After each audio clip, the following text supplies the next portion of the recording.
Hey guys, welcome to the channel. As you see in the thumbnail, what if Luffy raised and trained by dragon since his childhood? Before I start, please do support for more awesome content and subscribe my channel and like this video. Go support and follow the TUSHU4572 for writing that awesome fanfic, and also make sure to comment on this story, link in the description. Let's start this video. It was the month of May. Above the jungle surrounding the Fusha village, the thunders rolled. Dark clouds engulfed every speck of light coming from above. It seemed as if it is the end of the world. A man in a long green cloak steadily walked towards a small fire built under the canopy. As he got near, he could see two figures sitting near the campfire, one of whom seemed like an 8-year-old black-haired boy with a straw hat, sleeping with a small smile, unaware of the storm looming above. And the second figure seemed to have sensed his coming presence. "So you have come," said a 55-year-old marine hero Monkey D. Garp, standing up, looking towards the intruder. "Yes, father. I see you haven't changed much. Except for your hair," stated Monkey D. Dragon, the infamous Revolutionary Army leader, the most wanted criminal in the world and the son of the marine hero. "I wasn't expecting you today, or is it the time?" asked Garp. Even if they were enemies on a battlefield, Garp's parental emotions would overrule his duty. Even if he was able to, he won't capture his own son. "Yes. It is time. I have come to fulfill my promise. I have come to take Luffy with me," reminded Dragon. Flashback. "Father, here. Take your grandson Luffy with you," said Dragon. He handed over a baby to Garp. Garp looked at his grandson with a huge smile on his face and said, "I will raise him into a strong marine like me. It might not happen. I will come back on his 8th birthday and take him. And I will let him chase his dreams," said Dragon with the same stern look. "But let me tell you. Some things happened last year with Luffy," stated Garp as they both looked over to Luffy, who shifted in his sleep and yawned, raising his hands. Suddenly, a bolt of lightning emerged from his fingers and up into the sky. The sky rumbled and soon the clouds scattered, showing an early evening sky. Dragon, amazed by the sudden show, kept his stern look on the face. He turned towards his father and asked, "How did this happen?" "It happened when the bloody red-haired Shanks came to the Fusha village," said Garp angrily. Flashback. The pub of the village was filled with red-haired pirates. Makino, the pub's manager, was happily serving the jolly pirates. On the table sat a red man who wore a halfway buttoned white shirt with a sword on the right side and a straw hat, red-haired Shanks. On his side sat a young 7-year-old boy who only dreamt of one piece, meat and becoming the new pirate king. He sat there muffling his tears and enduring the pain of the cut he gave himself under his left eye to prove his strength to the great pirate idol. "Here, drink the orange juice," said Shanks as he passed a glass towards the boy. Luffy happily accepts the glass and as he gulped the juice, Shanks bursts laughing. "You are still a kid. I have not heard of a pirate drinking juice," laughed Shanks. That's a dirty trick, Shanks," angrily said Luffy. Suddenly, the door broke and a group of mountain bandits came bursting in. Their leader came to Makino and asked for 10 barrels of sake. "I am sorry, we are out of sake. All the sake has been served," said Makino. Shanks stood up. "I apologize for taking all the sake. I have a spare bottle. You can take it if you want," firmly said Shanks as he extended his sake bottle to the bandit leader. He took the bottle and smashed it into Shanks' head. Shanks fell down and started collecting the broken glass pieces.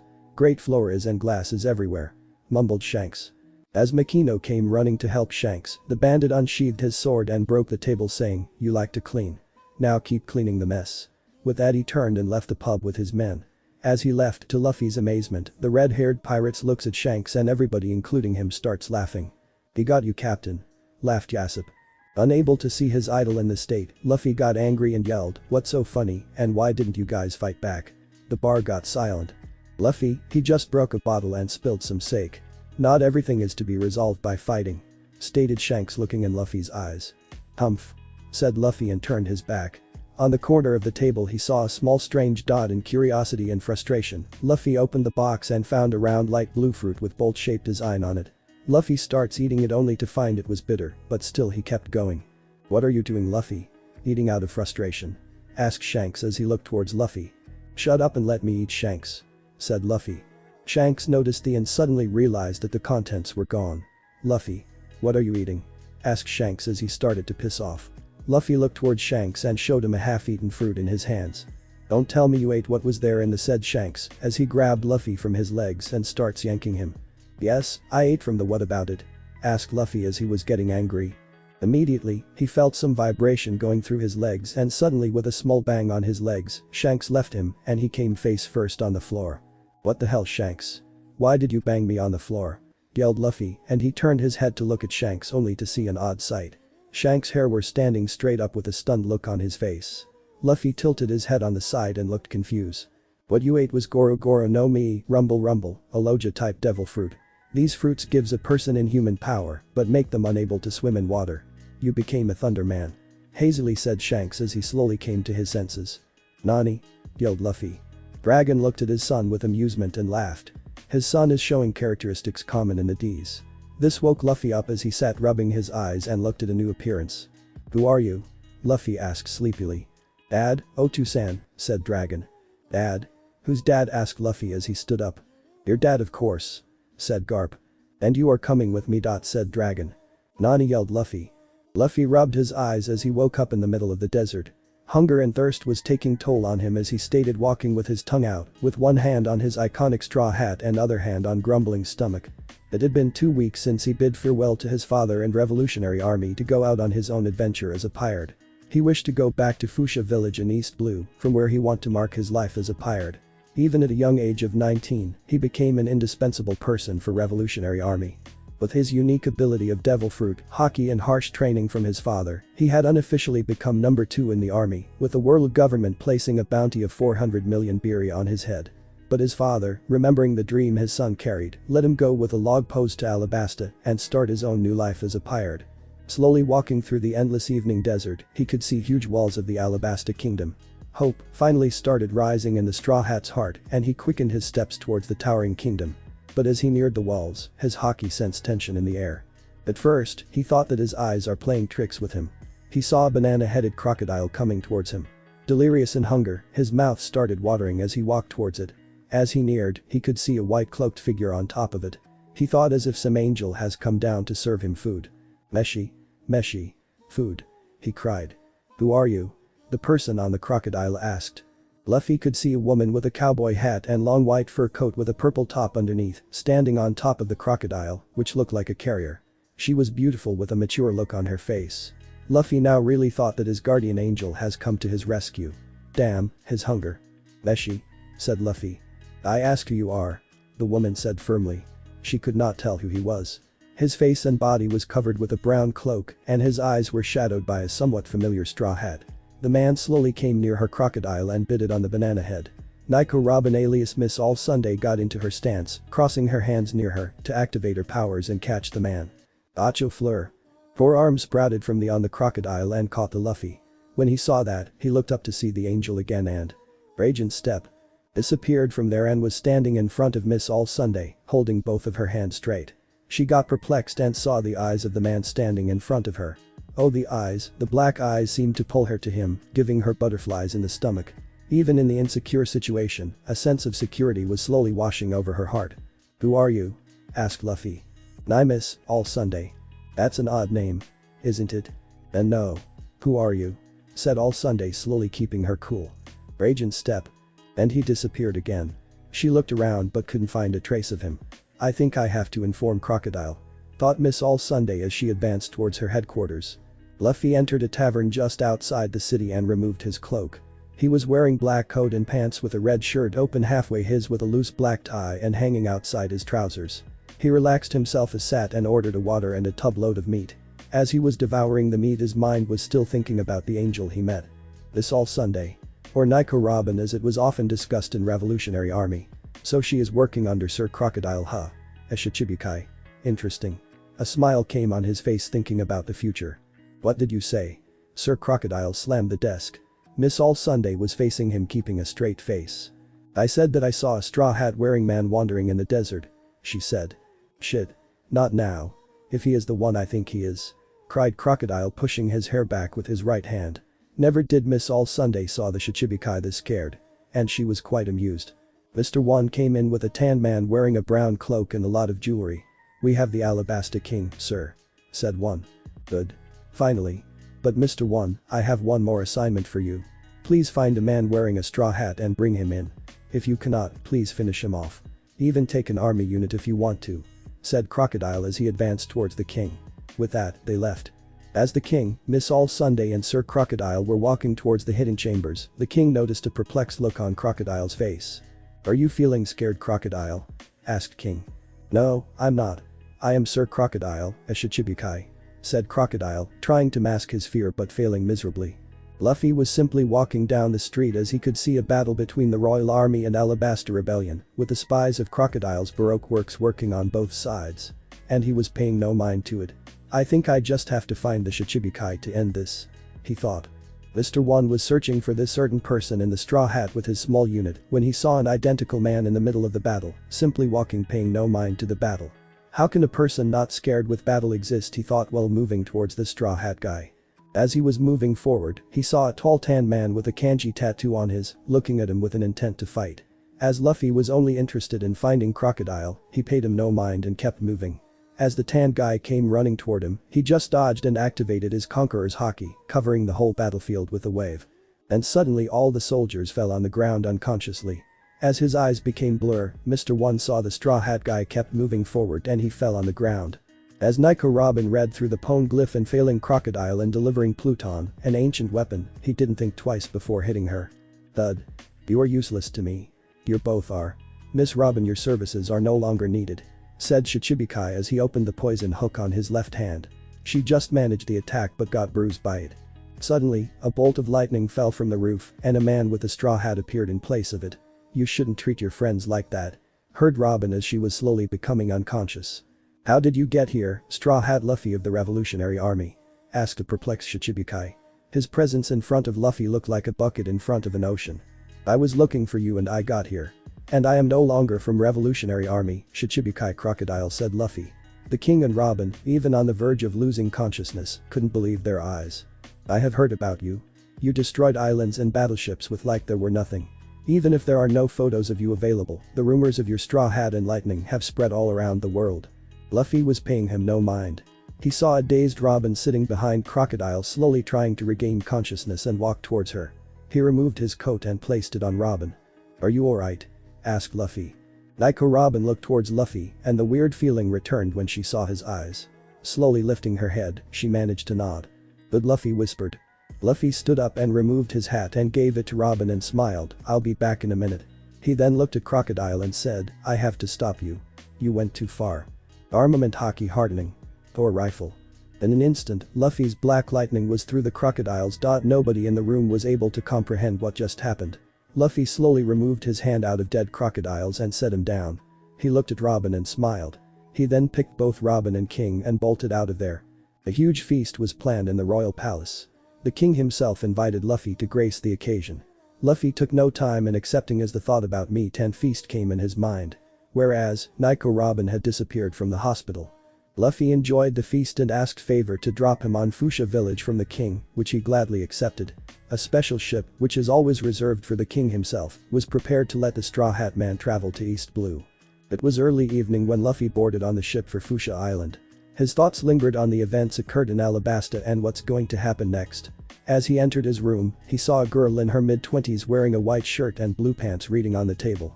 He excused himself and closed the door behind him. He saw his ticket again to confirm his room, it was his room. He entered again and locked his eyes on her face to see her carefully and saw Nico Robin sitting there. "So you are here," they both said simultaneously. They both smiled and the Robin introduced herself. "I am Nico Robin. And who might you be?" she said, scanning his eyes. "I am Monkey D. Luffy. I am going to be the Pirate King." Luffy grinned. "What are you doing here? You have to take the responsibility. You saved my life even when I did not ask you to." Robin smiled. "Nani?"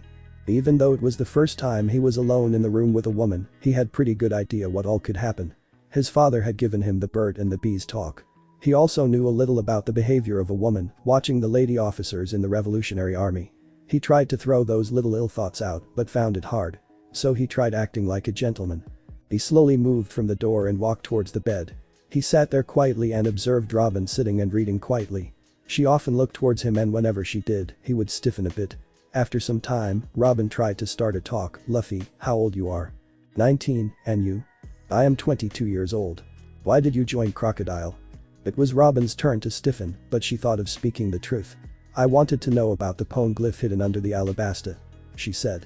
"I have heard about Pone glyphs but don't know much." "What are they?" "They are historical stones with history described on them in ancient language. They are scattered around the world. They have true history. Ancient language. You can read ancient language. His question brought back some of her old painful memories. Yes. I am an archaeologist. I can read ancient language. Awesome. Sugoi. And what do you do, Luffy? Me? Well, I used to work for my father before I became a pirate. Who's your father? You might know about him. His name is Monkey D. Dragon, Revolutionary Army leader. He stated.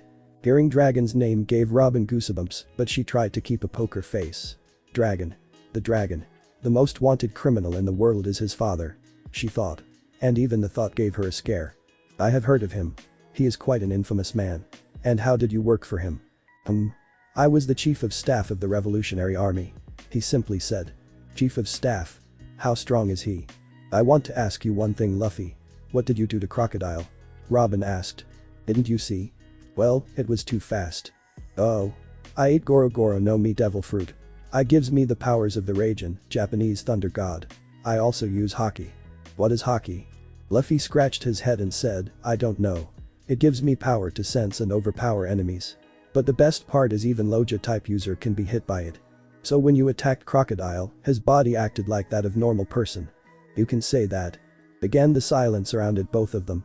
Robin kept looking at him for some time and found the fact of a person like him getting nervous rather amusing. Luffy-san. Luffy looked at her. Yes. I'll be taking a bath now. I hope you are not naughty. She smiled teasingly. Luffy's face turned crimson as if the blood had stopped in his face.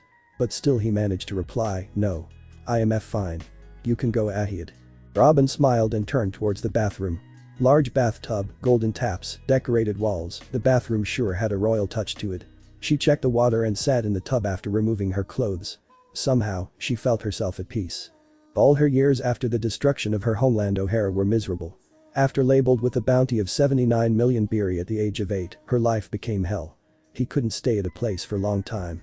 Everybody called her a demon as she was blamed for destroying 10 battleships, which her giant best friend, Jaguar D. Sol, destroyed for helping her escape. Even if somebody accepted her, they would all try to sell her for bounty. Nobody helped her when she asked to. She had accepted the fact that all her life would go on like that, without friends. But now, things for her started to change. She looked towards the ceiling and kept thinking. Nobody saved her for anything, except when they tried to go for her body. After reading the poem glyph at Alabasta, she thought that her life is of no value now. She had lost the hope to live. But then Luffy came, he helped her up, gave her his coat and asked for nothing. She had again started believing that people like him do exist. The dying words of Sol came back to her someday, you will find brave friends who will protect you also. The fact that both Luffy and Sol had D as a middle name intrigued her. She returned from the bathroom only in a towel and used a spare one to wipe her hair. She saw Luffy sitting in the same position with his eyes closed. Did he wait for me to come out? She smiled and then using her powers, she sprouted some hand on the bed to let Luffy lie properly. After wearing some light clothes, she laid next to him. Good night Luffy-san. She mumbled and drifted into deep sleep. The bright sunlight shone in Luffy's room, which slowly pushed him out of his sleep. He turned in his bed and finding it warmer he moved towards the source. He slowly moved his arm it and pulled it closer. But then the source moved a little out, he tightened his grip around it and drifted back to sleep. Robin felt something is holding her up.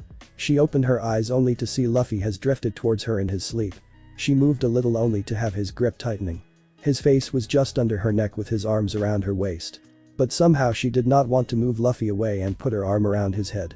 She wanted to warm herself in his warmth, something she had sought for so long. Luffy felt some pressure on his head. He tried to move it but couldn't. He opened his eyes and lay in shock. His face was near her bosom. Her shirt was unbuttoned and he could clearly see her cleavage. He soon got back the control on himself and tried harder to move away. He looked up to Robin's face only to find her looking at him.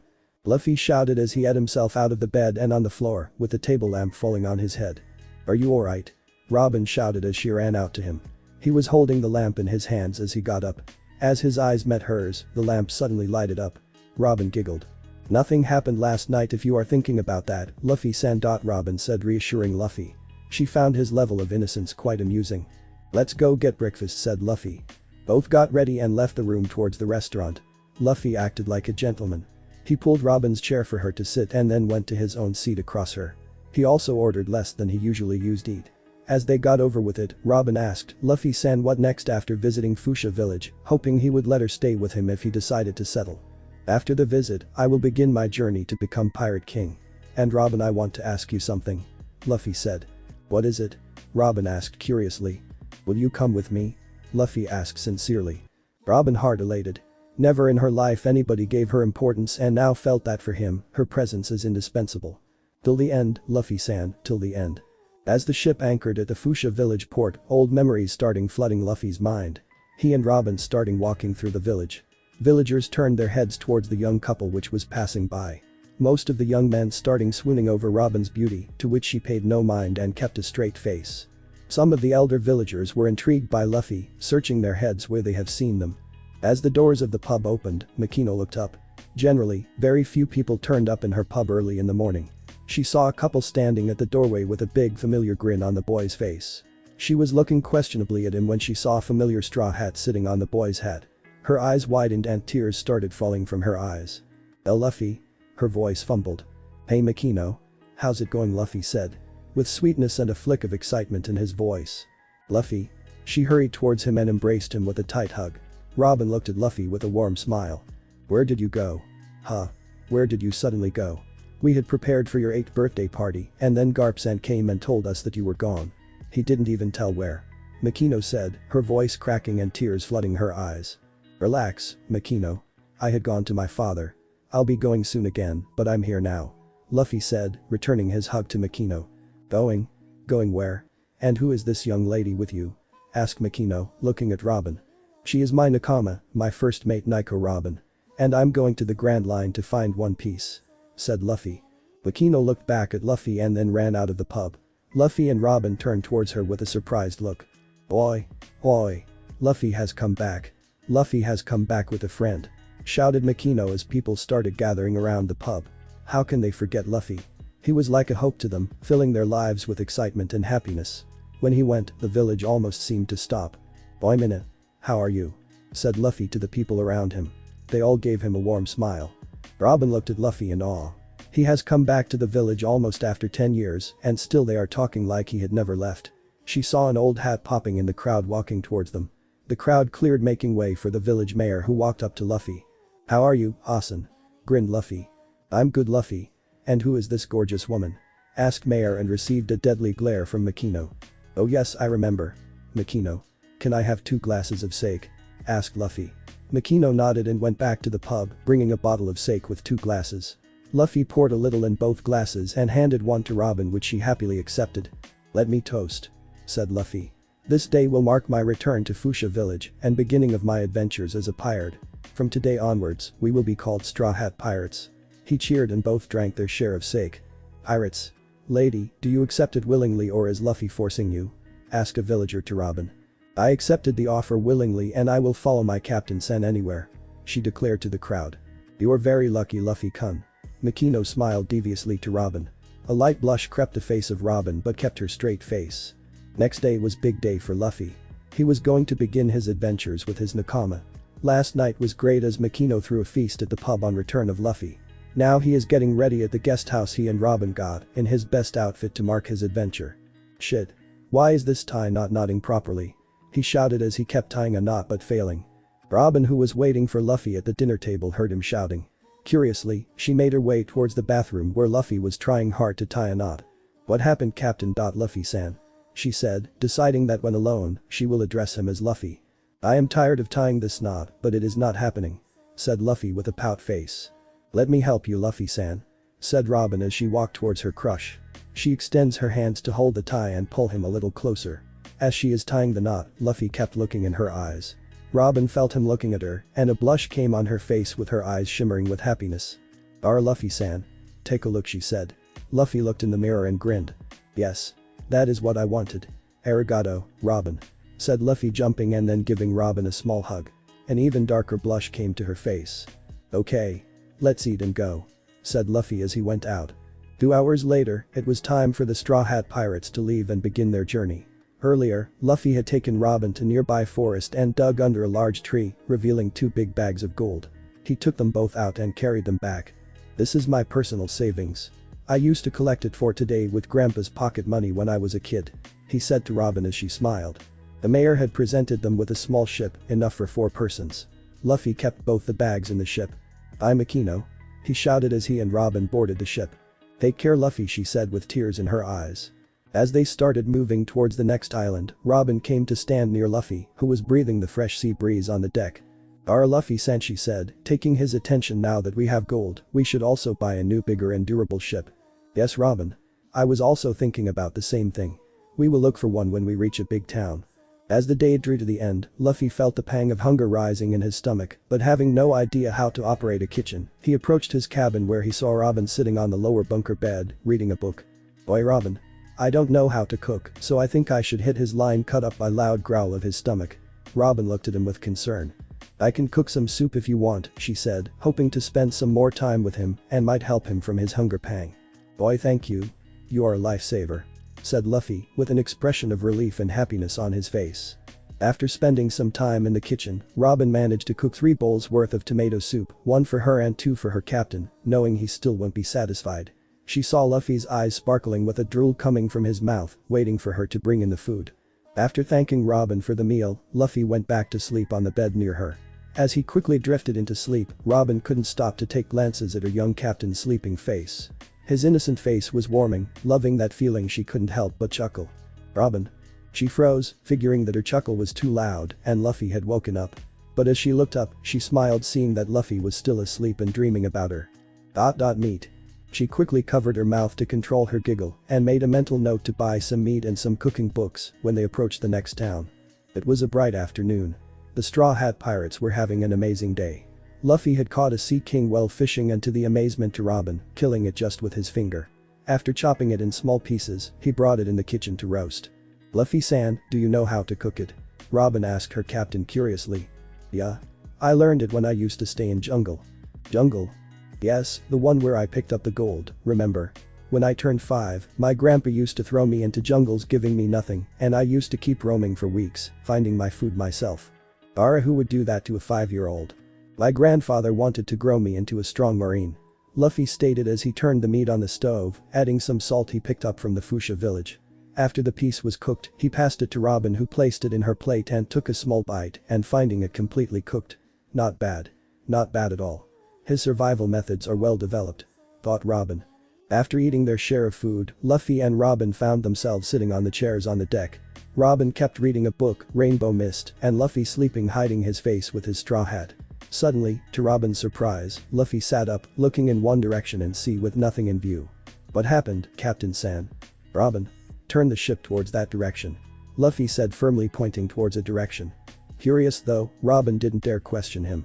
Using her devil fruit powers, her extra hands turned the wheel towards the said direction. "What is it, Luffy-san? I don't see anything there." "I could sense some fear in that direction," said Luffy as he sat back. As they moved towards that direction, Robin could see 2 ships standing, with one definitely looking like a pirate ship, possibly looting the other. Robin stood up amazed but maintaining her straight face somehow. "How is it possible?" "I know he said something about hockey, but it couldn't cover this big area." "Luffy-san, how did you know about this? Did you use hockey?" "Yes. I used my observation hockey. It helps me sense my people's movements and powers around me. But it was like 4 miles away. Does everybody has this much of coverage?" "No. My father could sense something within half a mile range. I asked my father about it and the only possible reason he could find out was that my devil fruit powers boost up my brain and nerves when I use hockey, increasing the radius. So when I land on any island, I could sense every living being on it," he simply stated. "You know about brain and neurons?" Robin asked curiously, thinking that her captain was just a simple-minded man. Shishi. Of course I know. My father helped me explore my powers. You know I am very good in interrogating and other useful stuff," he said, his voice trailing off in the end. As they approached near the cruiser, they jumped aboard and saw people running here and there in fear of something. Not bothering about what is happening, they silently kept moving towards the ship's pantry, hoping to find some food and drinks for their ride. As they entered a room labeled pantry, 2 pirates bullying a small pink-haired boy over a large sake barrel. "Boy. Koby. You're just Alabasta-sama's chore boy. Let us take the barrel to her," one of the pirates said, with no intent to take it to their captain, Alabasta. "But I have found it. If I don't take it to her, she will beat me," the boy named Koby replied, sounding scared. As they were arguing, they felt some presence behind them. Turning around, they found a straw hat wearing boy with a tall, slender woman beside him. "Howie," mumbled both pirates, looking at Robin with hard eyes. Ignoring their presence, Luffy pressed forward, picked up their barrel and started moving back. Oigaki. Where do you think you are going taking our sake? Said both pirates simultaneously, pointing their swords at Luffy's. Luffy kept moving as their swords bent in U-shape. This baffled the pirates and Koby. Who are you? Asked Koby, scared, who never in his life had seen such monstrous feat. This was a whole new level above his captain. I'm Luffy and I'm going to become Pirate King, declared Luffy as he and Robin moved towards food barrels. The two pirates ran towards the deck to inform their captain. This was a big news for them. Koby slumped down, not able to gather enough courage to stand up. He saw that the lady had picked up some apple bags, and Luffy had picked one bread container and stuffed meat in his pocket. Before he could gather enough courage to speak again, the roof broke, making some room for a fat lady to fall through. "Aichu, Captain," Koby cried, crouching and protecting his head with his hands. "Who are you lads and what are you doing with my loot?" asked the fat lady angrily, anger reflecting in her eyes. "Oi baka Koby, who is this fat lady?" Luffy asked curiously to Koby, pointing his finger towards the fat lady. Her brows twitched. Koby almost passed out in fear. Robin chuckled at her captain's question. "Alvida-sama," mumbled Koby. "Who are you calling fat lady? You runt," roared Alvida as she swung her iron mace to give a defining blow on the Straw Hat's head. Luffy, sensing her movement, swiftly placed the barrel down and caught the hammer single-handedly. "What the hell?" everybody but Robin exclaimed in the room. Robin just kept her poker face. Luffy swung his hand and sent Alvida back through the roof she came down from. Picking up his stuff, he motioned as they jumped towards the deck and started moving back to their small ship. "Who are you, runt? Where are you running now?" asked Alvida, standing up and motioning her crew to gather. "I am Luffy. I'm going back to my ship with my first mate," Luffy simply said and started walking again. Angered by his ignorance, Alvida motioned her men to attack them. "Robin, please take care of their captain. I'll deal with her men," Luffy said. "Hi. Captain San," Robin replied as they both turned back. As the men neared Luffy and Robin to attack, Luffy's eyes widened as they felt like a tsunami has hit them, all of them falling on the floor with a thud, unconsciously. Robin, who had never seen this trick before, had her arms trembling. What was that? She looked towards her captain, his eyes were widened. So he can defeat people without even lifting his finger. She thought with feelings of fear, curiosity and excitement. Koby, who was a bystander, also fainted. Alvida saw her men falling like moths. She could not take it. What did the runt head do to my men? She thought, fueling her anger and charged towards Robin. Robin, seeing her running, crosses her arms on. Says fleas. Twist.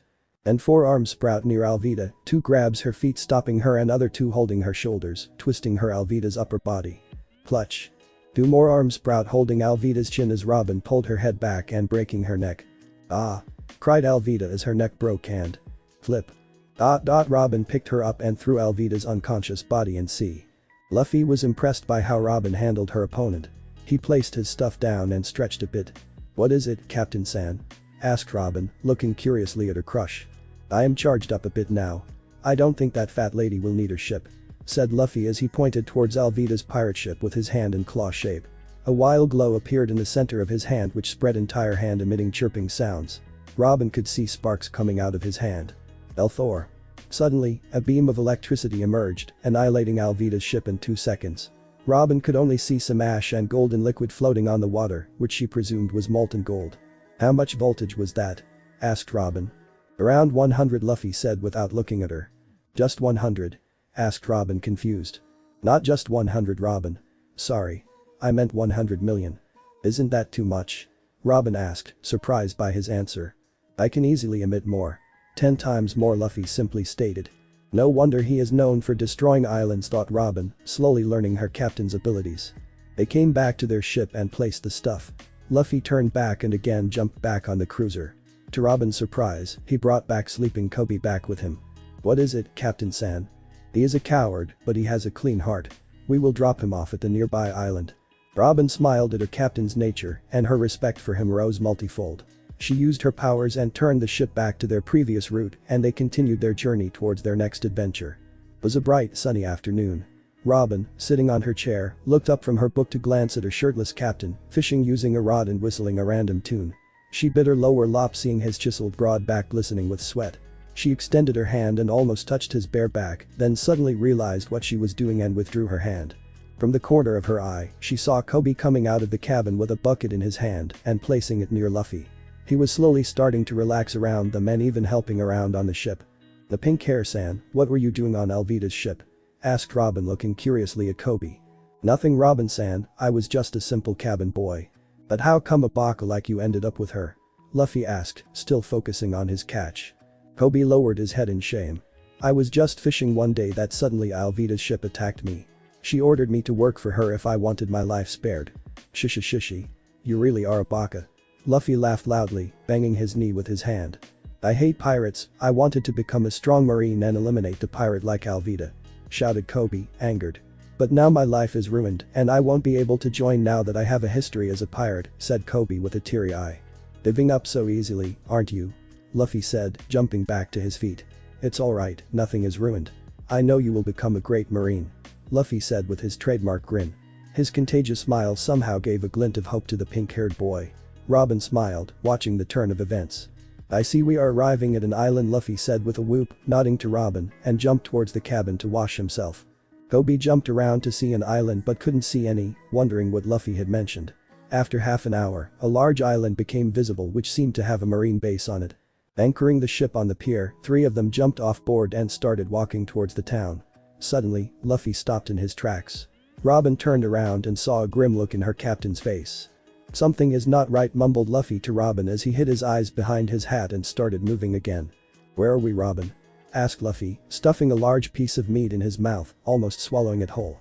Luffy-san, this is Shell's town and has a large marine base which governs these seas in East Blue. But the people seems to be rather frightened of marines here. Said Robin between her bites, covering her mouth with her hand. And why is that? Luffy said after patting his stomach and letting out a huge burp. It is because of the marine captain and his spoiled son. I heard that few days ago, Helmeppo, the captain's son, released a pet wolf in the same restaurant. Robin said, keeping her utensils at her side. And a guy named Pirate Hunter saved a girl from the wolf attack. But is now facing unjust punishment at the marine base. She continued. DP Pirate Hunter's Zoro? Stuttered Koby, sitting along with Luffy. He is a dangerous man here and is said to use 3 swords. Exclaimed Koby as he almost choked on his food. Let's meet this hunter guy.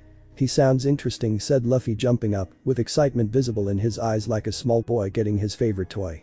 Even though his acts very little childish, Robin cherished these moments. She smiled and nodded. As the 3 slowly reached the gates of a marine base, they saw a small girl with a small packet trying to cross the wall to reach the other side. Luffy followed her by quickly jumping across a wall in an empty ground. In the middle of the ground, he saw the same girl running towards a tall muscular man wearing a black hood and a green haramaki waistband tied on a pole. To Luffy's surprise, an extra ear and eye, which he thought belonged to Robin, suddenly popped above his fists. Boy, you. Get away. You are an eyesore. He said in his husky voice, looking at Luffy and the girl. I like him. Let's untie him. He said to the extra ear. Robin, sitting across the wall, chuckled. The field gates opened as 3 marines slowly walked towards Zoro. To Koby's surprise, who was sitting on the wall, Luffy disappeared in front of him and was sitting beside him the next moment. 9th day without food and still energetic, eh? Hirano Zoro. The weird blonde man in the middle, who looked like the group leader, chuckled. The girl will be safe now the marines are here, Koby sighed in relief. But the leader took a nasty look at the young girl, grabbed the packet which had onigiri, rice balls, in them, and smashed it with his foot. Stop. Please stop. Girl cried. What a horrible thing, said Koby, his voice trailing in shock. Boy. Toss this kid outside. Commanded the leader to one of his subordinate. He gulped as he slowly approached the young girl. Sorry. Please bear it. He murmured as he tossed the girl outside the wall. In an instant, Luffy caught the girl and bringing her down to Robin, who gently smiled at her. Inside, the commander burst laughing. Zoro looked at him in disgust. Helmeppo. Bastard. He murmured. Man. You are pretty stubborn to live for 10 days without food. Said Helmeppo. So what? I can live through 1 month pretty easily. Said Zoro. With that the marine group left. Next instant, Luffy was standing in front of Zoro. Oi. Are you really strong? If I were you, I would have escaped the 2nd day. Why are you here? Are you a bad guy? Asked Luffy. No, I want to survive this and show them that I am strong. Said Zoro with a smile. Also, can you pick that onigiri for me? Luffy picked it up and tossed it to Zoro, who ate it like a hungry lion. It was delicious, coughed Zoro. Luffy smiled. I am looking for people to join my pirate crew. If I untie you, will you join me? Luffy asked finally. I decline. I don't want to become a bad guy like pirates. Zoro retorted. Does it matter? You are already called Evil Pirate Hunter. But I never regretted doing anything. And I'm training myself and becoming stronger. But I have already added you to my crew. Say, if I bring your swords back, will you join me? Smiled Luffy, crossing his arms around his dot, and without waiting for the reply, Luffy started running opposite the marine tower. Man. He really was dense. Oi. You ran the wrong way, sighed Zoro. And Luffy disappeared with a flash of light. What is he? Mumbled Zoro, shock registered on his face. Luffy returned after some time with 3 swords in his hands and a grin plastered to his face. Zoro could see the whole marine base laid in chaos behind him, including the captain of the base, Captain Morgan. He is really strong. What is he? He thought. Here. Take your swords. Luffy said, passing the swords to Zoro's tied hands. But the swift move, Zoro cut through ropes, stretched a bit and got into fighting stance. With a bandana on his head, 2 swords in his hands and 1 in his mouth, he looked like demon. I'll join you if you defeat me, said Zoro. How does your sword taste like? Asked Luffy, confused about sword in the mouth stance. What? Asked Zoro. But curiosity overpowered his will as he licked the hilt of his sword.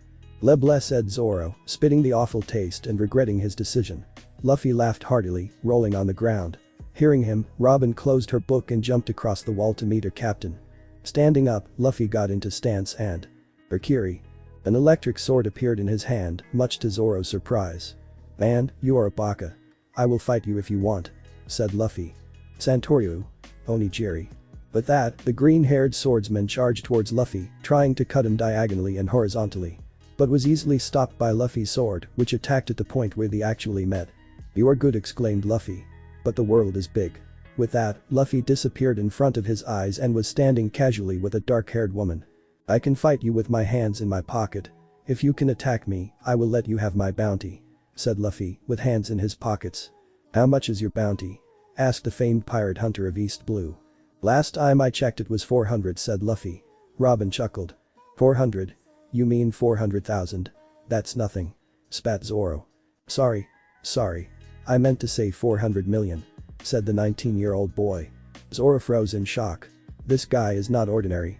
If I defeat him, I will get closer to the best swordsman, he thought. Santoryu's secret technique. 3,000 realms. Zoro ran towards Luffy and the next moment was flat on the ground tasting sand. Well, what happened? I lost. There are stronger people on the Grand Line which can push you through limits. I know you want to meet that guy. The greatest swordsman in the world, Dracula Mihik. Don't you? Asked Luffy. He's there too. I have met him. I even fought him once, said Luffy as it was nothing. Zoro was shocked and Robin herself was surprised. My captain sure is full of surprises, she thought. How was your fight? Zoro asked curiously. I almost died. But he also got some heavy cuts, said Luffy, opening his shirt and showing a big X-shaped scar right on his dot. Zoro was impressed. Alright. I'll join you. But I'll follow my own dreams and ambitions. Luffy chuckled and extended his hand to him to stand up and accept the deal. Yahoo. Then we have a deal. Welcome to Straw Hat Pirates. My name is Monkey D. Luffy and she is my first mate Nico Robin. TCH. I hate women, mumbled Zoro. Don't worry. As long as you follow the captain, I won't disturb you, said Robin, plain and cold. After the incident, the Marine lieutenant came to Luffy to thank him for ending the evil tenure of Captain Morgan and his son. Luffy laughed at the situation and asked them to take Koby with them so that he can fulfill his dream to be a Marine. Thank you, Luffy-san. I will never forget you. I will become a great Marine, cried Koby, bowing to Luffy. Shushi. Oi Koby. Next time we meet, we will be enemies. So train hard. Laughed Luffy as the pirates walked to their ship, waving their goodbyes. There is nothing more ridiculous than being born in this world to be alone. Someday you will meet brave friends who will protect you. Go and live with them, Robin. Saul said to Robin, protecting her while his own friend, then Vice Admiral Kuzan, is freezing him with devil fruit powers. Suddenly a large attack is issued in the island of O'Hara by the marine battleships, and within few moments, she saw her entire island, her family, her only friend, everything she had being completely obliterated in front of her eyes. Eyes fluttering open suddenly, Robin woke up sweating profusely. She lifted her hand to touch her face only to find tears rolling down. She was constantly haunted by her terrible past, but recently, they have been haunting her less. She looked around and found herself in her captain's bunk but no sight of him. A smile crept on her face. As she remembered, she was reading on the nearby chair, keeping guard, and must have slept during that time. She lifted the blankets up to her face, only to have a wild, soothing fragrance seep into her, filling her with unfamiliar warmth. He must have brought me to the bed to help me sleep comfortably, she thought and smiled. Thinking about him, she tried to drift back in sleep again, hoping for better dreams this time, but she could hear some sounds coming from the deck outside, like someone was training. She opened the door of the cabin, only to have bright ray of sunlight hit her eyes. As her eyes slowly responded to the brightness, she saw a lightly tanned figure of her crush lying in front of her, doing push-ups. Her stomach churned seeing his honey-colored, well-defined, shirtless back glistening in sweat. His yellow sash and blue jeans only enhanced his charismatic appearance. A light blush crept across her cheeks as she continued observing her simple-minded captain. But this blissful feeling didn't last long. Her gaze was disturbed, much to her dismay, hearing a loud yawn from left side of the deck. From the corner of her eye, she could see the moss-headed swordsman, slowly stretching himself out of his slumber and 3 swords lying on his side. "Huh, morning already?" he asked, nobody in general. As he turned, he felt Robin's cold gaze going right through him and a chill ran down his spine. "Good morning, swordsman-san," she said in a cold voice and straight face. "TCH," he mumbled. "I hate this woman." Luffy felt as if somebody was gazing on him and slowly a shadow came over him. Looking up, he saw his first mate looking at him with a small genuine smile and a towel her hand. He suddenly felt his face heating up and heart beating faster. "Good morning, Robin." Luffy grinned as he stood up from his prone position. "Good morning, Taichu-san. I brought a towel for you," Robin said in a warm voice as she found herself lost in his trademark grin and a very red face. Must be too much exercise, she thought. Luffy thanked her for the towel and wiped his face with it. "Nah, Robin. How far is the next town?" "I am hungry," he asked, rubbing his head with towel. She shook herself out from her daydream and checked her watch. It was 11:30 in the morning. "According to me, we will reach Orange Town in 2 hours, Luffy-san," she said. "Good, I'll get ready then," he said and ran off to the cabin. Luffy ran off to the bathroom and shut the door behind. His face was still heating up. He looked in the mirror and saw his face as red as a tomato. He quickly jumped in the shower and let cold water fall on his face, bringing him back to normal. "Man. This did not used to happen before. I must be overexerting myself," Luffy spoke to himself. After getting ready in his usual black suit with his straw hat loosely hanging on his neck, Luffy joined his crew back on the deck. He caught a glimpse of an island straight ahead. Both of his nakama were ready and looking at him. Man. From where did this guy get this much strength? Zoro thought. He had been thinking about it the moment he saw Luffy's car in Shell's town. Luffy looked like someone he wanted to be one day, without Luffy's stupidity and simple-mindedness. But those clothes look good. That scar on his looks too good from that half-open shirt, Robin thought, biting her lower lip. "Nah, Robin. Can you do me a favor?" asked Luffy as he stood between them. "What is it, Luffy-san?" Robin asked with a straight face, but a glint of happiness in her eyes. "I don't have any more pair of clothes. Can you help me buy some?" Robin's heart skipped a beat. She wasn't expecting that. She closed her eyes for a moment and repeated his question back in her mind again and again. "Sure. I would love to," she said keeping a straight face, her hidden excitement clearly visible to Zoro. "TCH," mumbled Zoro. "Maybe I boarded the wrong ship." "Drrrr," burped Luffy. "I sure ate a lot," Luffy said patting his stomach as the trio walked out of the restaurant. Orange Town surely was an active place with decorations here and there. While eating, Robin had smuggled some info out of the manager. A pirate crew named Boogie Pirates led by Buggy the Clown made the town their base. They had destroyed the town a lot but left it as the townsmen had revolted against them. They even left some of their treasures behind. The town had recently finished partying. Luffy turned towards Zoro to ask for something, only to see he was not there. He turned towards Robin to ask about Zoro's whereabouts. "Nah, Robin. Where did Zoro go?" he asked. "I saw him walking aimlessly after we came out of the restaurant," said Robin. Luffy activated his observation haki, only to find Zoro 5 blocks behind them, looking here and there. Luffy burst out laughing. "He is lost, standing in the center of the town," Luffy said, between his laughter. "I think he has a terrible sense of direction, Taichu-san." Robin giggled. Luffy's contagious laughter was working on her. "I wanted to ask him whether he wants to join us for shopping," Luffy said. Robin was somehow glad Zoro has poor sense of direction. "Don't worry about him. We should buy some clothes first. We can find him later," Luffy said, and they both started walking in the market, still laughing. Man-made clothing store was one store which attracted Robin's eyes. Even though Luffy wore well, Robin saw that he had no interest in shopping clothes. When she asked about it, he said that he was always busy training and someone else used to buy clothes for him. Robin felt happy, especially for 2 things. First, that she was able to help her captain in buying clothes, and second, she had an opportunity to do that for rest of her life. As they entered, they were greeted by a very excited salesman. They haven't had customers for days due to the pirates. Welcome to Menmaid. How may I help you? He greeted them with a big grin. Luffy had no idea what to say and scratched his head. Robin happily stepped up in his place. I am looking for some casual and formal clothing for him, she said, pointing at Luffy behind her. Is he your boyfriend, madam? The salesperson asked. A strong blush came on Robin's face. She slowly turned around to look at Luffy and saw him sleeping while standing, with his head tilted on his right. She smiled. Yes, he is. Robin whispered, looking back at the salesperson. Great. Please follow me. We have new merchandise which just arrived in the morning, he said as he started walking. Robin woke up Luffy and they followed him.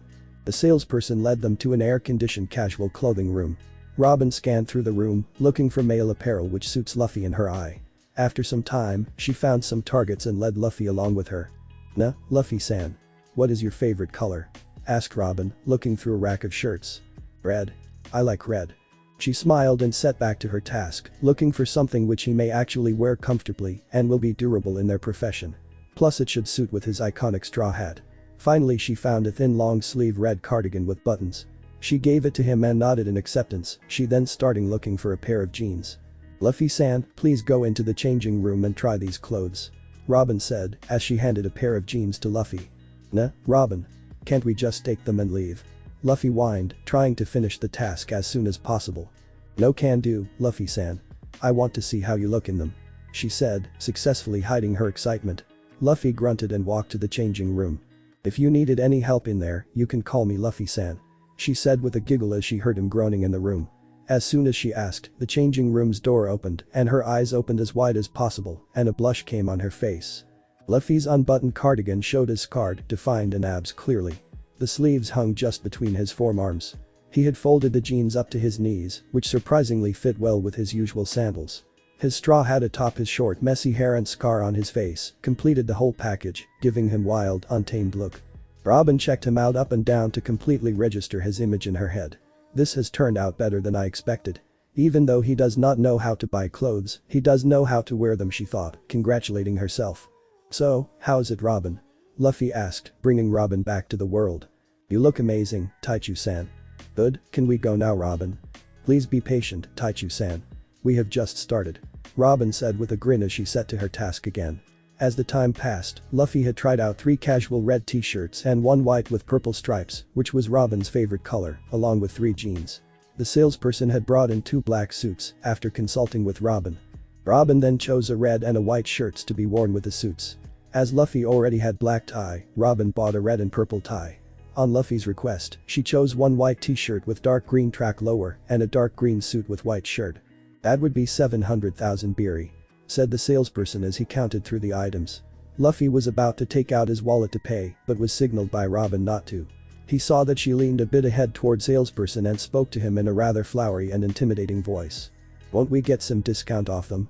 She said, revealing some cleavage through her purple dress. Luffy's eyes widened when he saw her trick. The salesperson sweated and grinned like a pervert and gave them 200,000 biri off. Luffy paid him, picked all the bags and walked out of the store with Robin. How did you do that? Asked Luffy, curiously looking at Robin. Did what, Luffy-san? The discount thing. Oh that's a private trick and only women can do it. Robin giggled. Luffy pouted but soon grinned as they slowly walked towards their ship. TSK, where have they both gone? Zoro mumbled as he turned right on the corner. He had turned right on that same corner 92nd time in the past 3 hours, running around the town center, continuously searching for either the ship or the crew members. Many who had noticed him doing the same activity again and again laughed at him. But a young orange-haired girl with 2 bags kept noticing him silently. It was early evening. Sun was setting slowly and coloring the sky slowly with reddish-orange tint. Zoro passed by the orange-haired girl for the 15th time. She was looking at him intently. Suddenly a thought came into his mind. I can ask her directions to the dock, he thought as he stopped and turned towards her. Oi woman. Can you tell me where the dock is? He asked uncomfortably. Of course I can. She cheered and extended her hand, which Zoro shook reluctantly. My name is Nami. I will tell you if you will help me a bit, she said with brown puppy eyes. Zoro shifted on the back foot but asked, what kind of help? I am also on my way to the docks, but my luggage is too heavy, she said, pointing at 2 bags near her feet. Zoro, without a moment's hesitation, picked both bags and swung them on his back. Let's go. Sun had already set when Zoro reached the docks with his helper. He could see light coming out of the ship. He turned and kept the bags back on the ground near the ship. "Thank you for helping me." He bent to thank Nami and turned to return on his ship. He was about to jump when Nami stopped him. "Where are you going?" "The favor isn't over," said Nami with a sass. Zoro looked back at her with a stern face. "What do you mean, woman?" "I helped you carry the bags to the docks," he said. "You did not listen to my full request," said Nami. "You were in your own hurry." "Okay. What do you want?" asked Zoro, controlling his anger. As soon as he asked, the cabin door opened and Luffy and Robin walked on the deck and looked at Zoro. "What's going on, swordsman-san?" asked Robin. "And where were you?" "TCK," mumbled Zoro. "I hate women." Nami, finding an opportunity, jumped at Robin and caught her hands in hers. "Wani-chan. Please help me. I helped this man and he is not returning my favor," Nami pleaded with puppy eyes. "Boy Zoro. Why aren't you helping her?" demanded Luffy in a cold voice, which intrigued Zoro and Nami. "I did," as Zoro was about to answer, Nami interjected him. "When I asked him to take me along, he rejected." "What?" shouted Zoro. Robin looked curiously at Nami. "Is that so?" asked Luffy. "Well, you can come along if you want to. We can drop you off where you want. And Zoro, pick up her luggage and keep it in the cabin," ordered Luffy and went back inside with Robin. After they left, Nami grinned deviously at Zoro before running towards the cabin. "TCK," shouted Zoro, picking the bags. "I hate women. Can I take the top bed, Wani-sama?" pleaded Nami to Robin as they entered in the rooms. Nami could see 2 bunker beds on each side of the rooms and thought that girls and boys will sleep separately. "I am sorry, Nami-san, but this is mine and Captain's spot. You can go to Zoro's spot and take the top bed. And my name is Robin," said Robin with a cold glare. Nami went on her back foot seeing her new Wani-sama like this. "Captain? This small ship has a captain?" asked Nami as she quickly regained composure. "What do you mean? This is a pirate ship. And pirates have captains," Robin simply stated. The look of fear and disgust spread on Nami's face and quickly became normal as she started thinking. If pirates have captain, they also have treasure. She cheered in her mind. "Who is the captain, Wani-sama?" asked Nami. "I am," said a voice as the door opened and scarred shirtless man with a straw hat entered the room. He wasn't muscular but had a well-chiseled body. "My name is Monkey D. Luffy," he stated. "We are Straw Hat Pirates." "Thank you for helping me, Luffy-san," said Nami softly, planning in her mind. "The guys look stupid. I only have to be careful of this lady," she thought. "Okay. I'll go to Zoro's side," said Nami as she walked to the other bunker. Zoro quickly jumped up, picked up his 3 swords and said, "Okay. I'm going outside for guard duty." With that he walked out. They must have something for guarding. I must find out, Nami thought after checking her bags under her bed. Confirming that they are safe, she jumped in the bed and quickly went to sleep. Robin glanced up her book and looked at Nami sleeping across the room. She is quite active and curious. In fact, when she was told about us being pirates, she happily accepted it. I should keep an eye on her. Has been 2 days since the Straw Hat Pirates left Orange Town. Nami, even though scared and cautious, couldn't help it but enjoy the company of the pirates. She couldn't help it but enjoy making jokes on Zoro. She couldn't help but openly talk to Robin, who listened to her keenly, and she couldn't even help but laugh when the ship's captain played some prank on sleeping Zoro. She had never felt so lively in years. She felt that she belonged there. They don't seem like pirates to me. Pirates are mean, filthy and disgusting, and they are nothing like that, she thought. But immediately shook herself away from this contagious happiness when the scenes of her past and the condition of her sister, her villagers, would come in her mind. Whatever, I have to first obtain what is snatched from me and my villagers. Everything else is meaningless right now. It was a bright, sunny afternoon, and Luffy, Robin and Zoro were sitting deck. The ship was anchored as there was no wind. Luffy and Zoro had drifted off to sleep on a corner, with Luffy leaning his head on Zoro's shoulder. It was quite warm and Robin was quietly reading on her beach chair, sipping orange juice and wearing Luffy's hat. She would often look up to see the duo sleeping peacefully in front of her, peace which she had not obtained yet. Suddenly, the cabin door opened and Nami came to join up with Robin. Robin saw that Nami was sweating a lot, even though it was hotter on the deck. Ara. She must be searching for something inside, thought Robin as she welcomed Nami with a smile. "Nah, Robin-san. Would you like to join me for a swim?" asked Nami as she removed her shirt. "No, Nami-san.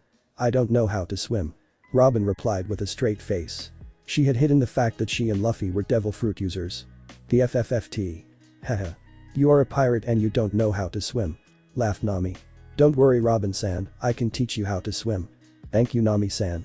But I will have to say no," Robin said in a rather cold and intimidating voice. Nami shifted back, scared. She managed to give a nod and jumped off the deck into the sea. What's her problem? I just asked for a swim. I knew these pirates are no different. Cold-hearted and disgusting. Nami thought as she swam. Zoro slowly woke up as water splashed in his face. Huh? Morning already? He asked. Nobody in general. Boy. You must be Usopp. I have heard so much about you, Luffy said with a grin to the attacker, a man with a long nose. They had arrived to the syrup village the next day, thanks to Nami's maps. And were just stretching out when, out of nowhere, they were attacked by pachinko, pinball. Why you have? Of course you have heard of Captain Usopp, shouted Usopp, masking his fear with fake pride. Surrender now, face my 80 million strong. He immediately bit his tongue for saying too much. Ha! 80 million men? Sugna, awesome. Shouted Luffy in awe. Robin chuckled at her captain's simple-mindedness. Nami and Zoro slapped their head. He is lying. I can only see 3 boys. Zoro replied. As soon as he said, 3 boys jumped out of the bush and ran back to their village. Luffy hung his head low, ashamed of his newly formed idol, Usopp. Quickly coming back to his former self, Luffy grinned at Usopp. You are a very interesting fellow. You are Usopp's son, right? He asked. Usopp quickly straightened up, listening to his father's name. How do you know about my father? He asked. I am friends with Shanks. They came to my village when I was a kid. Your father talked a lot about you. Luffy said. Usopp smiled and cried, finding that his father misses him. It had been years since his father left to become a pirate. When he was 6, his mother got sick and he used to yell in the streets that his father is back, hoping that his lies could bring hope to him and his ailing mother. And continued to do so even after his mother died. After hearing about his father from Usopp, his hope had been rekindled again. The Straw Hats were sitting in a small restaurant after Usopp invited them to their village. Luffy, as always, was chugging down meat into his baseless stomach while others were quietly enjoying their lunch. Usopp started telling them weird stories of his adventures on island created by a huge goldfish, describing himself as Great Captain Usopp, and Luffy became his audience, listening to him and laughing. After finishing his food, Luffy focused back to Usopp with a serious question. Usopp? Luffy firmly spoke. Everybody on the table focused on him. While Robin and Zoro had a straight face, a shiver ran down the spines of Nami and Usopp, thinking how come a jolly person like Luffy be so intimidating. Usopp is a great sharpshooter. Do you have any such skills? Inquired Luffy. Usopp started sweating. I haven't shot using a pea-pistol, but I'm great with my slingshot. A grin returns on Luffy's face. Shishy. That's good too. Let's go outside. With that, Luffy tosses a gold coin on the reception counter and runs out with rest of the group. Usopp takes them to an open ground where he used to practice. He had set up some shooting targets on the ends of the field, with only the bullseye been shot in each of them. Seeing their captain with other group, Usopp Pirates members, Ninjin, Tamanegi and Paimon, come out of their hiding spot and hides behind Usopp. Luffy stops the group on one side of the field and runs across to the side where the targets were set. Facing them again, he grins again. Shishy. Oi Usopp. I want to see your skills. I want you to shoot at me. Luffy shouts. Usopp's leg starts trembling in fear as he had never shot at a person. Nami stares at Luffy, eyes wide, not believing that he is happily asking someone to shoot at him. That guy is insane. Both Nami and Usopp thought. What happened? The great Usopp. Why have you become a scared cat? Said Luffy, taunting Usopp. You know, Usopp used to shot away the wings of a fly from where you are standing. But it is a shame that his son trembles in fear from shooting others. Usopp's blood boiled. Hearing about how he is bringing shame to his father's name pushes him to the limit of tolerance. He quickly loads his slingshot with pachinko and aims at Luffy. Shut up. I'm the great Captain Usopp. I am a brave warrior of the sea, Usopp shouts and shoot the pachinko towards Luffy. Luffy smiled firmly, watching his plan progressing accordingly. Nami shouts in fear, her nightmares returning to her in a flash. But to everyone's amazement, Luffy lifts his right hand and using just 2 fingers, catches the pachinko before it hit in the center of his forehead. Nami and Usopp Pirates awe, mouths agape in incredulity, eyes glittering in awe. Luffy suddenly bursts in laughter. Ha ha ha ha. Your shot was perfect, Usopp. Do you want to join my crew? Asked Luffy. Hearing Luffy's question, Usopp shook himself out of shock and strikes a warrior pose. Very well. I will join you and become your captain. Said Usopp, managing a throaty voice. Shut up. I am the captain. Shouts Luffy. -0. It was still early evening with sun shining soothingly orange on the horizon. Luffy and crew, along with their new member Usopp, enters the restaurant after roaming around island. They settle down on a table and order their food. Ara. Taichu-san. Said Robin, with a faint blush. She gently picked up her green teacup and took a sip. What is it, Rafen? asked Luffy, his mouth full with meat. We don't have a big enough ship for so many of us. We should look for a new ship, Taichu-san, said Robin firmly, carefully judging Luffy's antics. Luffy gulped down the meat and thinks. After thinking for some time, he carefully cleans his face, sets his suit and tie, and looked at Usopp. Usopp, do you know anybody here who sells ships here? Asked Luffy firmly.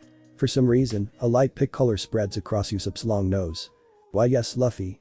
There is a famous ship-making company here called Kaya Shipmakers. They make incredible ships, said Usopp, his eyes glimmering as he said Kaya. The owner's house is just above the hill. I can take you there. Yahoo! It is decided.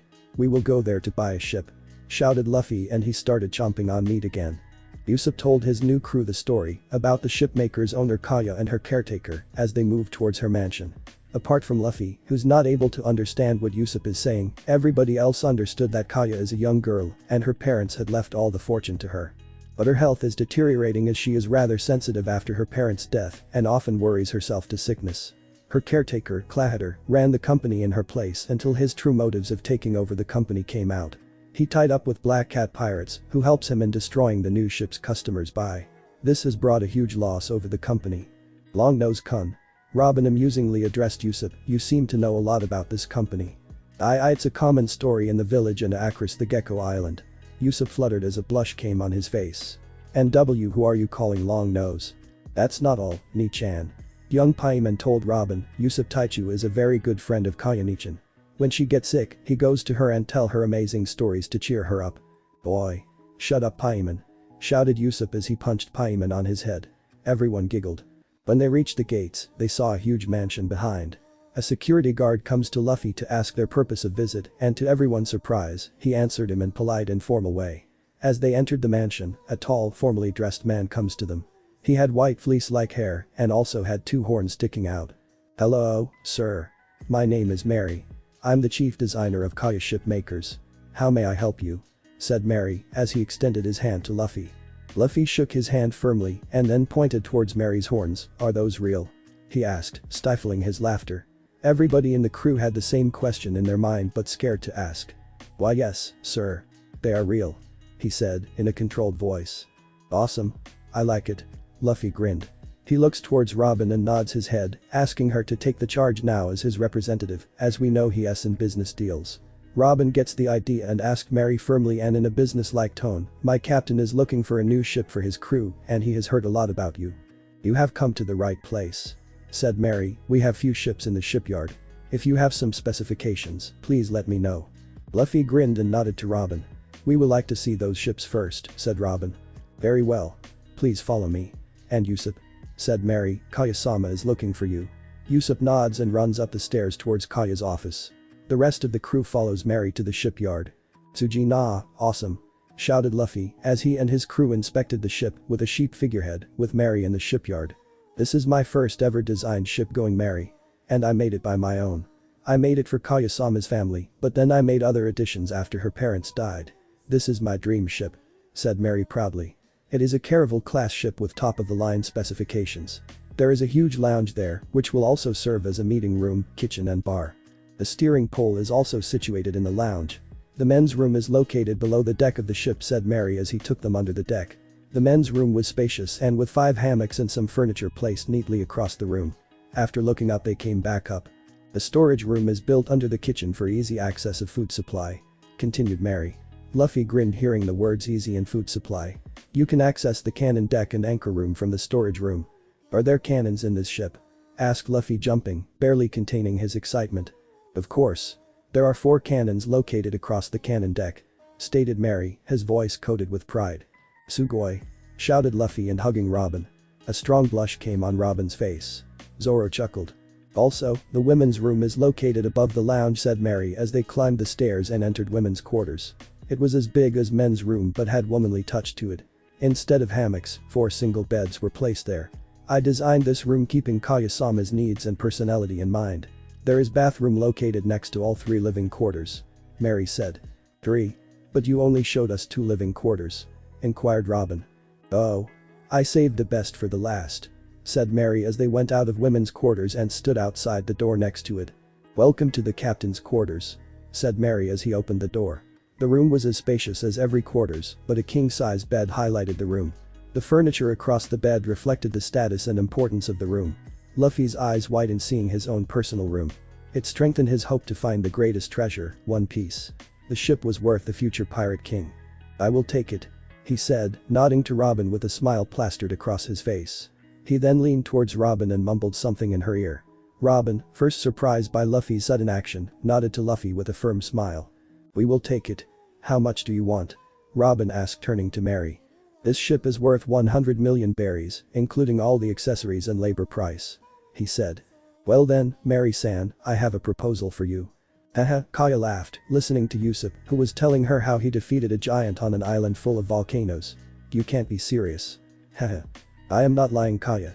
I just had a small sword which looked like a toothpick to that giant. I just stabbed him with it on his foot, he stumbled and fell inside the volcano, laughed Usopp. As the laughter died down, Usopp looked at Kaya with love and resolve in his eyes. "No, Kaya," he said, "I am leaving this island and going to the sea." What?" shouted Kaya, shaking herself out of her happy state. "As I told you, I always wanted to be a brave pirate like my father. I have found a crew who is willing to take me with them. They are currently with Mary looking for a ship. I will be sailing with them," he said. "What do you want to do, Kaya?" "I always wanted to be a doctor. But then my parents died and now with Clahider's situation, I don't have time," she replied sadly, her head hung low, hiding her tears from Usopp. "Wow. That is quite a dream. I know you will become a great doctor," he replied, truth reflecting in his voice. "I want to help you, Kaya, along with my new crew. But I am afraid how they will react if I made a decision without Luffy's consent." His line of thought was disturbed by a knock on the door. "Kaya-sama. May I come in?" asked Mary. "Yes. Come in, Mary-san," Kaya replied politely, wiping her tears. As Mary entered, Kaya noticed a smartly dressed group of people behind him. Usopp's eyes brightened seeing his new friends. "Kaya-sama, they are new customers Usopp-kun brought in. Their leader, Luffy-san, has a proposal for us," said Mary. "What kind of proposal, Mary?" inquired Mary. Before Mary could reply, a tall, breathtaking beautiful woman interjected him. "Kaya-san. My name is Nico Robin," Robin said. "My captain here has a very interesting offer for you. We have heard that your company is facing losses due to the actions of your former caretaker and you want to get rid of it. My captain wants to buy the Going Merry from you and he offers to get rid of the pirates if you can give him the ship at half rate," she continued in a firm voice. Usopp's mouth agape, thinking his friends have the same line of thought. They are perfect for me, he thought. Luffy grinned, taking pride in his first mate marketing skills. He had just asked her that he will help in taking care of Clahider and pirates, but Robin had molded it in taking advantage of the situation. I could never think like that, he thought.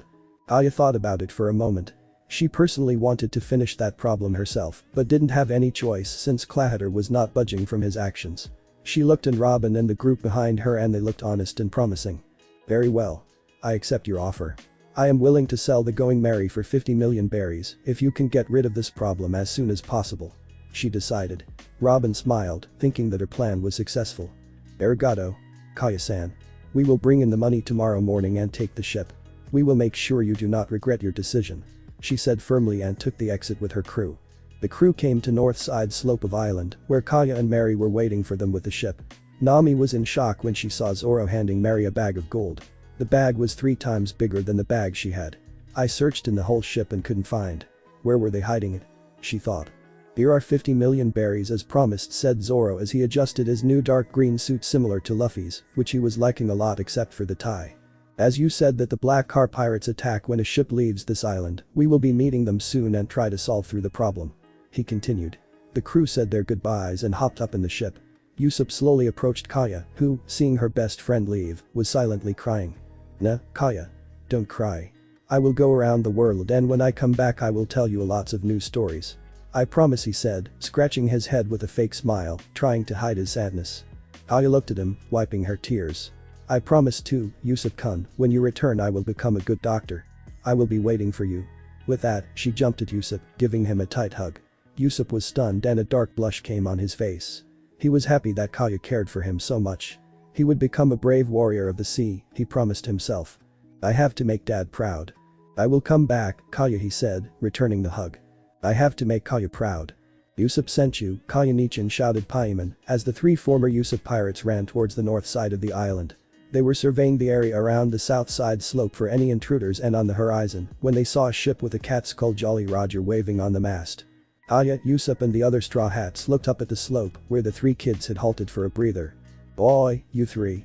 Why are you awake so early? Have you come to see me off?" asked Usopp, his right hand rubbing his neck. They are here, Senchu. They are here," spoke Ninjin after catching some breath. "Who is there you guys? And where are you coming from running so fast?" asked Kaya.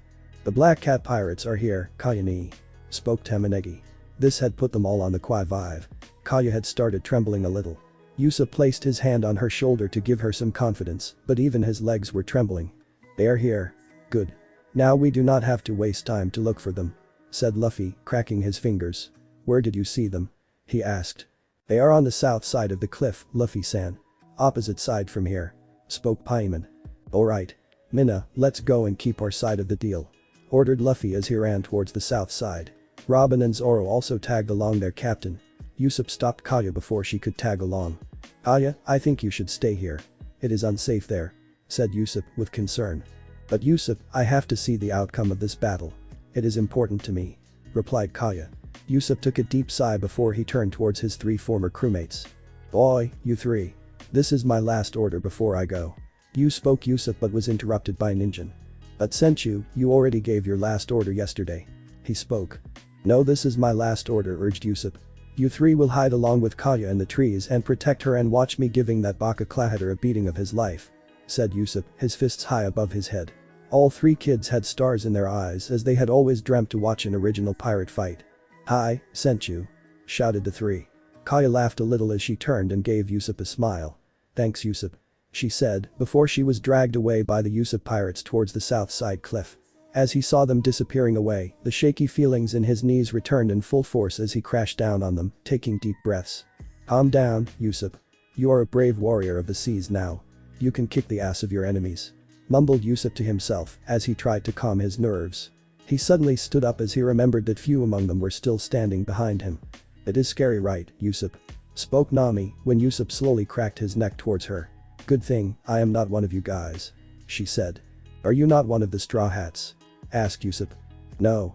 I am only taking a lift to Kokoyashi village, where I live," said Nami. "You guys fight. I will stay here and guard this ship." "Oh. Okay. Thanks I guess," said Usopp. Then he looked at Mary, who was standing at ease with his hands behind his back. "What about you, Mary-san?" asked Usopp. "I too will stay here and guard the vessel and the payment I received, along with Nami-san. I wish you good luck," said Mary. Nami frowned at listening Mary's reply, but quickly hid it from them. "Okay. I am going then. You two, stay put. Don't let any of the cat pirates creep on you," said Usopp as he too ran away towards the south side cliff. -0. "Dango Senchu," spoke one of the Black Cat Pirate's lackey, who was rubbing off the sleep out of his eyes. "Why do you have to do this so early in the morning?" he asked. Dango was a strange pirate. He wore a long coat with sharp metallic discs, red heart-shaped glasses on his heart-shaped eyes, and had a mushroom growing on his chin. He turned towards the lackey, yawned loudly and then turned back again. "Captain Kuro wants no interference from the village when we go according to his plan," said Django.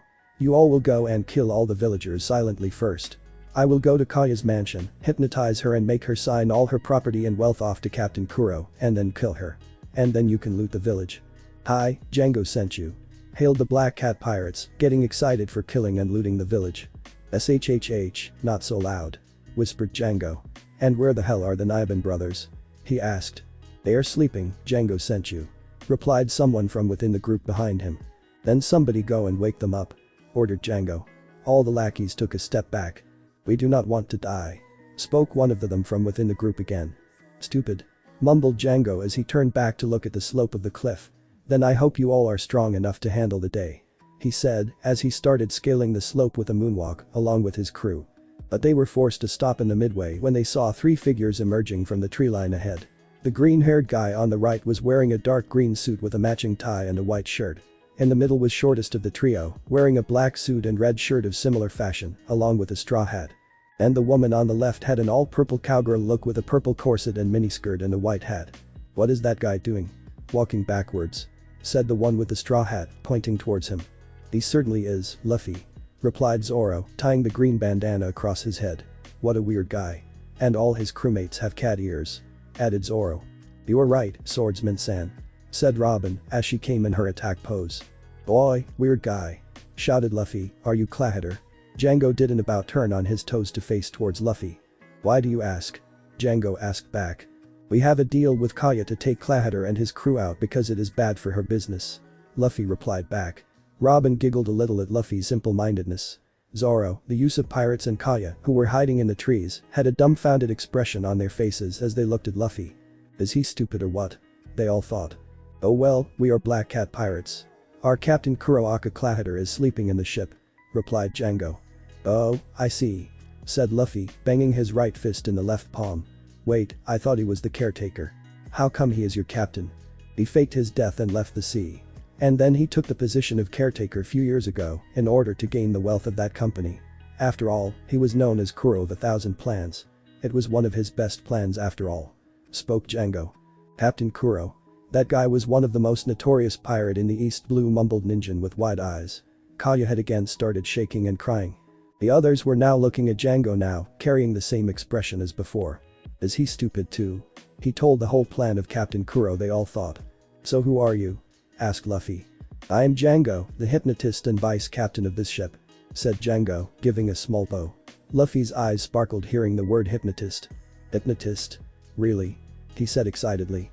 Would you please show me your trick? Asked Luffy with an animated expression. Well, I have orders to follow. But I cannot deny the request of one of my fans, replied Django as he took out a metallic disc attached with a string out of his pocket. Yahoo! Magic! Magic! Chanted Luffy, clapping his hands. Robin giggled at her captain's antics. Is he a kid? Maybe I boarded the wrong ship, thought Zoro, his left eyebrow trembling. Alright, said Django as he started moving the disc in two-fro motion in front of Luffy. Both concentrated on the motion of the disc. At the count of 3, you will fall asleep, said Django. 1, 2, Django. At Django's command, both he and Luffy fell backwards on the ground, deep in slumber. All the spectators had a sweat drop expression looking at the scene. Is this really happening? I cannot believe they both fell for it, shouted Zoro internally. At that moment, Usopp came running out of the jungle, only to fall on his face when he saw Luffy sleeping in the middle of the slope with a weird guy. Boy! What the hell is going on? Shouted Usopp as he quickly stood up. Senchu-sen was hypnotized by that weird guy to sleep, long-nose-kun, replied Robin calmly. And how can you say that so calmly? Retorted Usopp. And don't call me long nose, he added as his right fist landed on Luffy's head. Boy, wake up, you baka Luffy, shouted Usopp. Luffy's eyes cracked open as he slowly nursed the mound on his head. Looking around, he found the weird hypnotist also sleeping in front of him. That guy slept before he could show me his trick, mumbled Luffy, only to receive a backhand slap on his head again by Usopp. This is not the time to see tricks, Luffy. We are here to fight, he said. The rest of the Black Cat crew also shook Django to wake him up. Boy, Django sent you. Wake up, said one of the lackeys. Django too woke up, rubbing the sleep out of his eyes. I should be careful with my tricks, mouthed Django as he stood up. Enough of this charade, we have work to do, he said as he moonwalked back to his crew. I won't let you harm Kaya or her company. My name is Captain Usopp, shouted Usopp with shaky legs and right fist high in the air. Aren't you that kid who roamed around that young lady from the shipping company? What do you plan to do? Asked Django, his lackeys waiting for the fight to begin. I am warning you. Go away and don't mess with Kaya anymore. Or me and my crewmates will dispose off all of you, yelled Usopp, adjusting his googles and his pachinko shooter. Do you think this is a child's play? Can 4 of you dispose off 50 of my crewmates? Asked Django. We can't, I think, replied Usopp, sweating a little. He then slowly walked behind the 3 of his new crewmates. Minna, I'd better just give out orders. You 3 attack and I will cover you, he said, pointing towards the Black Cat's crew. Boy, Usopp. Aren't you going to draw the first blood? Asked Zoro. I am so scared that even my legs are rattling, mumbled Usopp as he wiped the sweat off his brow. Everyone is scared, Usopp. We are not laughing. We are not putting our lives on risk for sympathy, said Luffy, his eyes shadowed by his hat. This is your fight more than us. Usopp lowered his head as he swallowed the bile rising in his mouth. Well, they are taking so much time. We cannot fool around with them. Get rid of them immediately. To the village, my comrades, ordered Django to his crew. Aye, shouted the Black Cat pirates as they charged towards the Straw Hat pirates. Zoro, spoke Luffy, the hidden command clear to the pirate hunter. Aye, shouted Zoro as he placed the third sword in his mouth and got ready for the incoming horde. I have some caltrops, let's use them too. Said Usopp as took a fistful of caltrops out of his handbag. With a good swing, he threw them between Zoro and the Black Cat pirates. Caught unawares, many among the enemy pirates now had caltrops stuck beneath their feet. Few of them saved themselves from the spiky weapons as they charged with their weapons ready towards Zoro. Not bad, long-nose cun. Keep it up, said Robin. Stop calling me that, Robin. Retorted Usopp as he aimed his slingshot at one of the lackeys. Satsu. Shooting star. Out of a slingshot, a pinball shot straight on the head of a luckless lackey, causing him to stumble and fall down. Yosh. I am Captain Usopp. Brave warrior of the seas. Shouted Usopp. Tsuji. Usopp Senchu is beating up real pirates. Mumbled Tamanegi. The other two boys of the Usopp pirates nodded in approval. Zoro took his stance as rest of the remaining lackeys charged towards him. With few super fast swings, he sent them all flying down the slope. You bunch of imbeciles. Don't tell that you are going to allow mere kids to defeat you. The sun is high in the sky already. Captain Kuro is a very impatient man and will wake up very soon. And that will be death to all of us. Said Django. His words and warning acted like the support his men needed. They slowly stood up to face the bunch of kids again. Listen, we don't have the time to fool around here. Said Django as he took out one of the hypnotizing disc out of his pocket. They are strong, so we will just have to be stronger. Now, stare into the ring. You will become much stronger and your injuries will numb. He said as he began moving the ring again in to and fro motion. What is he up to now? Asked Luffy. Hypnosis, replied Robin, with a sweat drop. He is making them believe that they are strong. That's just stupid, added Zoro, as he sheathed two of his swords. 1, 2, Django. Shouted Django as he covered his eyes with his hat. HHH. Shouted the crew of Black Cat pirates as they felt the power began rolling in their bodies, enhancing their physical strength. One of the lackey even punched down a side of the cliff with his bare hand. Then no way. The cliff is totally destroyed. Muttered Zoro. That's just one of them, and there are so many. Said Usopp as his eyes almost popped out. Robin was also starting to sweat. Luffy wasn't saying anything as his eyes were hidden by the shadow of his hat. Go. Kill anyone who tries to stop you. Commanded Django to his crew, pointing at the Straw Hats. Aye. Shouted the lackeys as they began running up the slope. You three, move back. Let me handle this. Said Luffy as he began walking towards the oncoming horde of pirates. Boy, Luffy, called Zoro. Go, Luffy. Said Usopp, eager to see what his captain is capable of. Luffy-san. Mumbled Kaya, worried for her new friend customer. Luffy, whispered Robin. Straw Hat brat. Come for your death. Laughed Django as his subordinates neared Luffy. None, except Luffy, were prepared for what was going to happen next. Raging step. Shigan. Right in front of their eyes, Luffy disappeared with a burst of lightning. After that, all that could be heard was the cries of lackeys as they were being hit by an invisible force. It all lasted for 5 seconds as Luffy reappeared behind the lackeys with a static, blood dripping from his right hand's finger. Behind him, all the Black Cat pirates fell like dominoes, with blood slowly staining their shirts. What happened? Asked Usopp, still shocked from the moment. He stabbed them. With his finger, he stabbed them all. Replied Zoro, his grip tightening on his sword. How strong is he? Is everyone on Grand Line this strong? Thought Zoro. Robin just took a breath of relief, seeing that Luffy is unharmed. Zoro sheathed away his swords as he saw the fight was almost over. What did you do to them? Asked Django, as his legs started trembling. That trick was similar to that of Captain Kuro's foot maneuver, but it was very controlled. Man, what bad luck, he is way out of our league. Thought Django. They aren't dead, if that's what you are thinking. But they will be if you don't provide them with medical attention.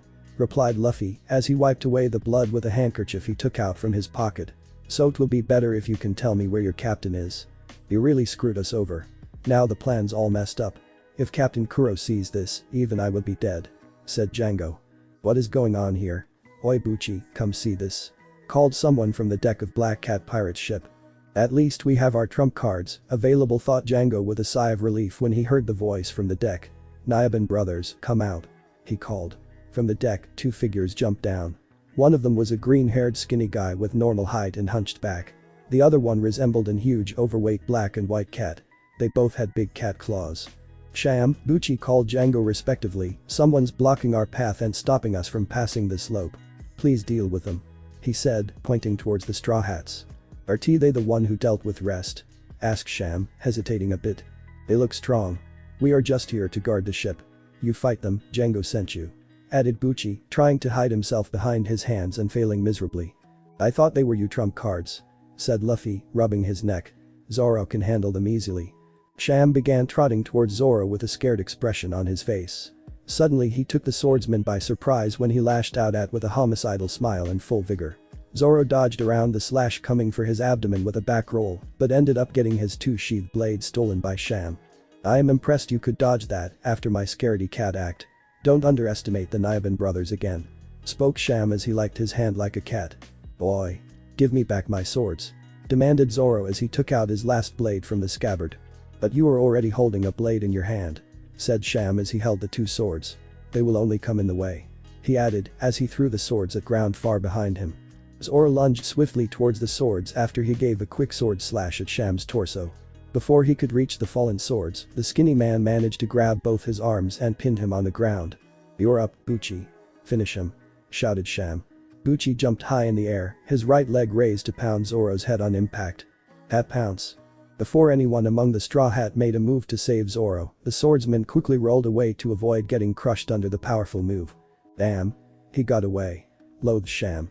The two brothers began to continue with their onslaught on Zoro, who was constantly trying to reach for the swords and failing miserably under the pressure. He was getting tired from fighting them both because of his terrible skills at Itoryu, one sword's techniques. What is going on here?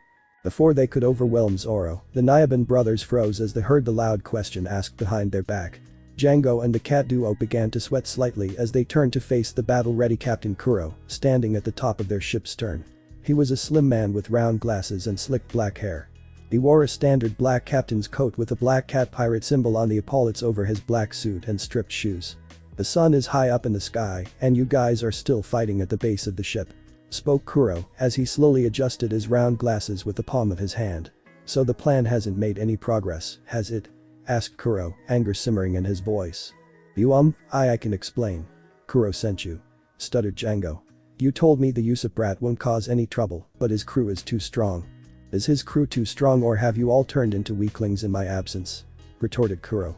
The Naiban brothers seemed to take an offense towards the question as they both got ready to attack their former captain. Who are you calling a weakling? Questioned Buchi, taking a stance along with his brother. You stayed inactive for almost 3 years, and we were the ones who plundered other pirates and towns and gotten stronger. Added Sham. Sorry, but we are going to kill you.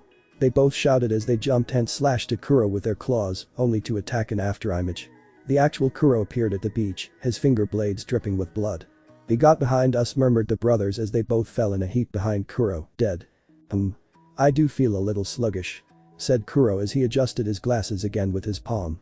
He barely had a chance to see in front as he was punched hard in the solar plexus with a lightning fist, imprinting him on the hull of the Black Cat ship. The hypnotist stood wide-eyed as his former captain got attacked so fast. His eyes nearly popped out of the sockets when the Straw Hat Kid appeared beside him. Using your nakama like disposable pawns. What kind of pirate captain are you? Luffy asked gravely as lightning continued to ripple around him. Kuro came to his senses as he dislodged himself from the ship and fell on all fours to vomit out blood and bile. That was a shockingly powerful punch. My skin is burned with electricity. Are you, by any chance, a devil fruit user? Asked Kuro as he slowly stood up. Devil fruit? Thought Usopp.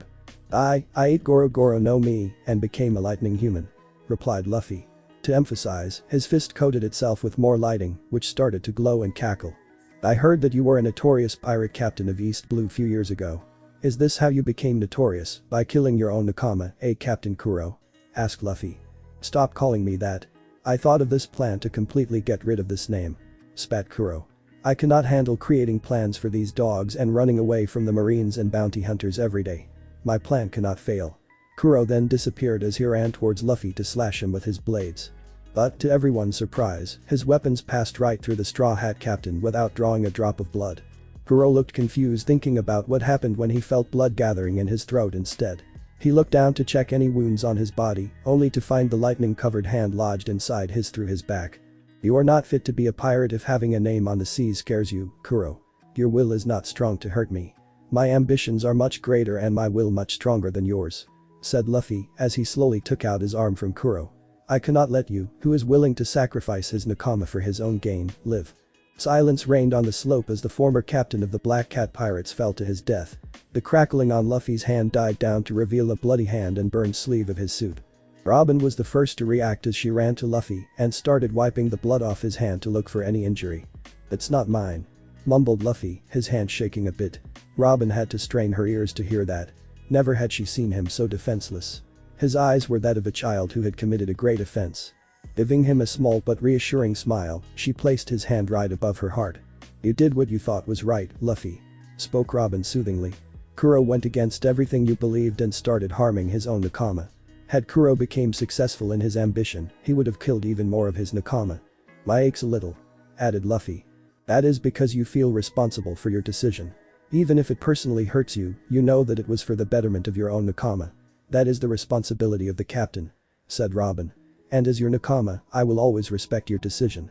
We all will," she added as she showed him the faces of his other two crewmates who were smirking at him with begrudging respect. Thanks for watching this video. If you really enjoy this video, like, subscribe, and comment down below, and turn on that bell notification. Don't forget to support and follow the TUSHU4572 for writing that awesome fanfic, and also make sure to comment on this story link in the description. See you in the next video. Goodbye.